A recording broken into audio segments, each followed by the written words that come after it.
नमस्कार।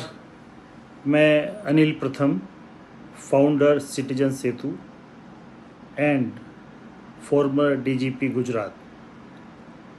आज मैं रिजर्वेशन हटाओ आंदोलन के बारे में कुछ कहना चाहता हूँ।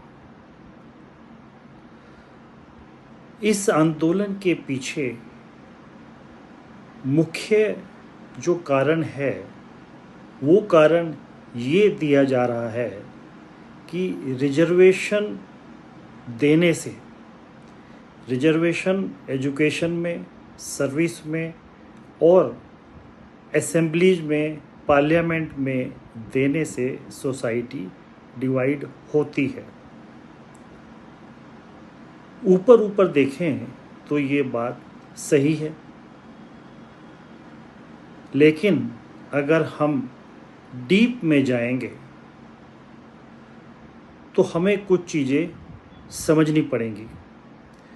और इसी समस्या को टैकल करने के लिए मैंने कुछ साल पहले एक कैंपेन चलाया था जिसका नाम था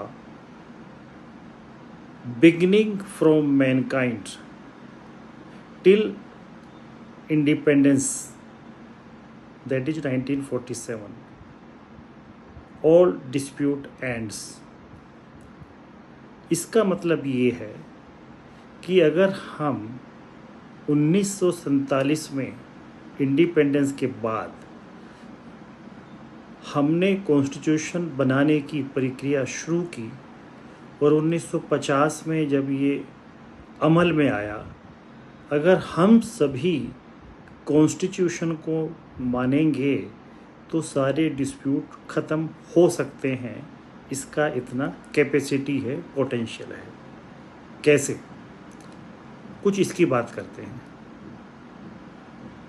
हम जानते हैं कि इंडिपेंडेंस के समय जब हमने रिव्यू किया तो पाया कि इनइक्वलिटी बहुत ज़्यादा है।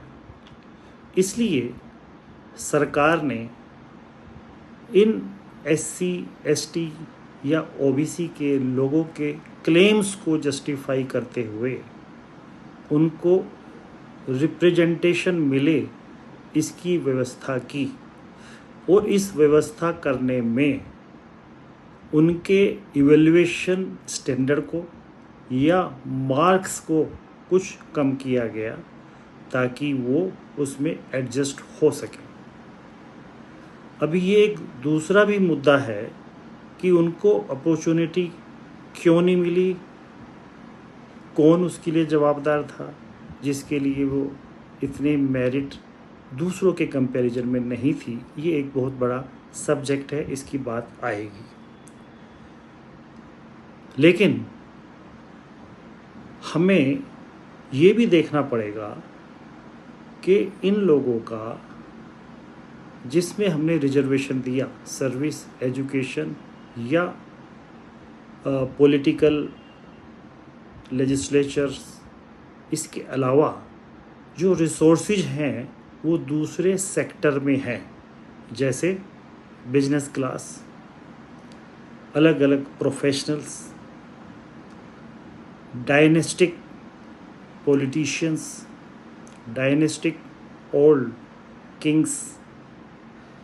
तो इन सब के जो सेकंड जनरेशन आती है उनको वो कंपटीशन, वो दिक्कतें नहीं फेस करनी पड़ती जो SC, ST या OBC के लोगों को करनी पड़ती है। इसलिए अगर हम जस्टिस की बात करेंगे तो ये भी देखना पड़ेगा कि जो क्लेम है वो सबको मिले और वो जो क्लेम है वो किसी को ज़्यादा ना मिले।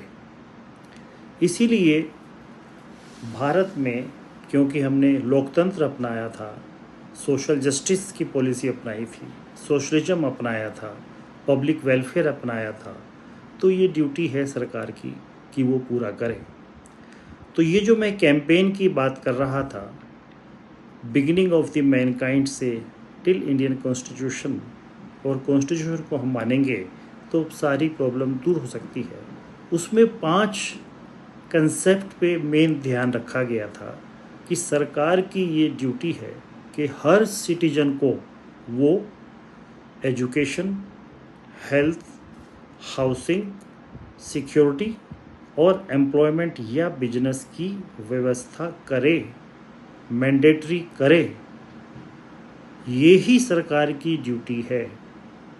यही सरकार को, किसी भी राज्य सरकार को या केंद्र सरकार को इसके ऊपर ही फोकस करना चाहिए। इसमें से कुछ सब्जेक्ट स्टेट सब्जेक्ट हैं और कुछ सेंट्रल सब्जेक्ट हैं, तो इनको ही पूरा करना चाहिए। इसके अलावा जो भी मुद्दे हैं, जो भी सब्जेक्ट हैं, उनकी प्रायोरिटी इनके बाद आनी चाहिए। इसलिए आज की तारीख में जो आरक्षण हटाओ आंदोलन है, उनको ये भी देखना चाहिए कि इंडिपेंडेंस के इतने दिनों के बाद क्या सभी सिटीजन्स को ये 5 चीज़ें, education, health, housing, security, employment और बिजनेस, क्या मिल चुका है? अगर नहीं तो इसके लिए कौन जवाबदार है? शायद इसके लिए हमारी सोसाइटी भी जवाबदार है। शायद अभी भी जो एट्रोसिटी होती है, तो अपर कास्ट के कुछ लोग भी इसको जवाबदार कह सकते हैं। जो बड़े बड़े बिजनेस एरिया हैं, रिसोर्सफुल एरिया हैं, जैसे अभी बताया, प्रोफेशनल्स के, बिजनेस के, पॉलिटिशियंस के या फिल्म एंटरटेनमेंट इंडस्ट्रीज के, तो वहाँ कोई भी अभी तक खास रिप्रेजेंटेशन नहीं मिला है। तो वो क्यों नहीं मिला है? तो ये भी एक क्वेश्चन रहेगा। तो हमें लगता है कि हमें, जब इंडिया ने डेमोक्रेसी अपनाई है, सोशल जस्टिस की बात की है, तो जिनके पास है उनको बड़ा दिल रखकर, जिनके पास नहीं है उनके प्रति सिंपैथेटिक होना जरूरी है। तभी हम सो कॉल्ड जो राम राज्य की बात करते हैं, तो राम राज्य का मतलब ये था कि कोई चोरी नहीं करेगा, दरवाज़ा खुला रखेगा। वो क्यों था? क्योंकि किसी को इसकी ज़रूरत नहीं थी और उनकी बेसिक चीज़ें पूरी होती थी। हम इस संदर्भ में भगवान बुद्ध को भी याद कर सकते हैं, क्योंकि वो डेली बेसिस पे मांग के ही खाते थे। उनका कोई प्रॉपर्टी, हालांकि वो राजा के घर में पैदा हुए थे, प्रॉपर्टी छोड़ के ही निकले थे। तो ये सब हमें देखना चाहिए। और मैं खुद on behalf of citizen Setu portal इस बात से एग्री नहीं करता कि आरक्षण हटाओ आंदोलन को इतना तेज़ी से, इतना फोर्सफुली करना चाहिए, क्योंकि अभी भी भारत में बहुत सी चीज़ें पूरी नहीं हुई है और उसके लिए सिर्फ सरकार ही जवाबदार नहीं है। उसके लिए हमारा सोशल सिस्टम, धार्मिक सिस्टम जो ये कंट्रोल करता है और उनको नहीं दे पाता, उनको भी इसकी जवाबदारी लेनी पड़ेगी। Thank you very much.